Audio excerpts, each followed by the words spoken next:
আজ থেকেই শুরু রাজ্যের যুবসাথী প্রকল্পের ফর্ম বিলি। জেলায় জেলায় বিশেষ শিবিরের মাধ্যমে আবেদনপত্র বিলি এবং জমা।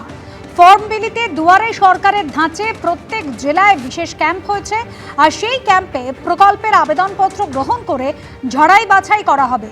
বেকার যুবকদের ১৫০০ টাকা করে ভাতা দেওয়া হবে এই প্রকল্পের মাধ্যমে। অন্তর্বর্তী বাজেটে ঘোষণা করেছিলেন মুখ্যমন্ত্রী মমতা বন্দ্যোপাধ্যায়। আর 15ই আগস্ট থেকে চালুর ঘোষণা থাকলেও পরে 4 মাস এগিয়ে এনে প্রকল্পের ঘোষণা করা হয়। প্রকল্প শুরুর আগে থেকে আক্রমণ শানিয়েছেন শুভেন্দু অধিকারী, পাল্টা জবাব দিয়েছে আবার শাসক দল।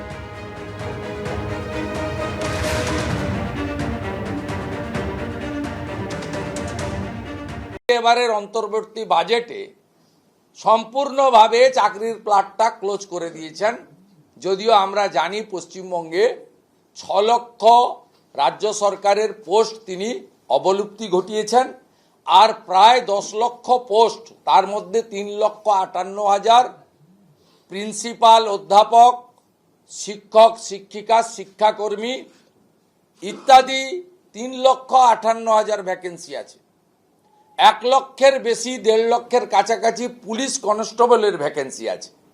সব মিলিয়ে যোগ করলে 10 লক্ষ রাজ্য সরকারের ভ্যাকেন্সি পেন্ডিং আছে। তিনি ও পথে হাঁটেননি। চাকরি দিলেই পার্থরা চাকরি বিক্রি করবে, ভাগ উনি পাবেন।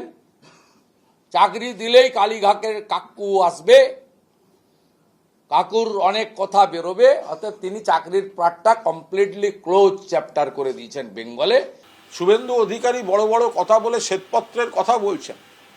আগে শুভেন্দু অধিকারী জবাব দিন যে কেন্দ্রের প্রতিশ্রুতি মতো 24 কোটি চাকরি কোথায় গেল, আর নতুন করে কি করে ভারতবর্ষে কয়েক কোটি বেকার তৈরি হলো। তা একদিকে যেমন মাননীয় মুখ্যমন্ত্রী মমতা বন্দ্যোপাধ্যায় রাজ্যে বড় শিল্প, ভারী শিল্প, তথ্য প্রযুক্তি শিল্প, বহু লোক চাকরি পাচ্ছেন, আবার যারা এখনো একটু অপেক্ষা করতে হচ্ছে তাদের জন্য এই যুবসাথী করেছেন। তাতে ভয় পেয়ে গেছে ভারতীয় জনতা পার্টি, ভয় পেয়ে গেছে, তাই শুভেন্দু অধিকারী কুৎসা করতে নেমেছেন। অন্তর্বর্তী বাজেটে মুখ্যমন্ত্রী তিনি কিন্তু এই প্রকল্প চালুর কথা ঘোষণা করেছিলেন, তবে 15ই আগস্ট থেকে চালুর কথা হলেও পরে 4 মাস এগিয়ে আনা হয় এই প্রকল্প। 10ই ফেব্রুয়ারি কি বলেছিলেন মুখ্যমন্ত্রী মমতা বন্দ্যোপাধ্যায়, দেখুন। যুবসাথী যে প্রোগ্রামটা আছে, যে স্কিমটা নতুন করে লঞ্চ করা হয়েছে, মাধ্যমিক পাস যারা করবে 21 থেকে 40 বছর, তাদের যেমন পরিষ্কার বলা হচ্ছে যে তারা যে কোনো স্কলারশিপে পেতে পারে, কিন্তু অন্য কোনো স্কিমে যদি তারা টাকা না পায় তাহলে তারা 1,500 টাকা করে আগামী 5 বছর পাবে। তারপর আবার রিভিউ হবে যতদিন তারা চাকরি না পাচ্ছে।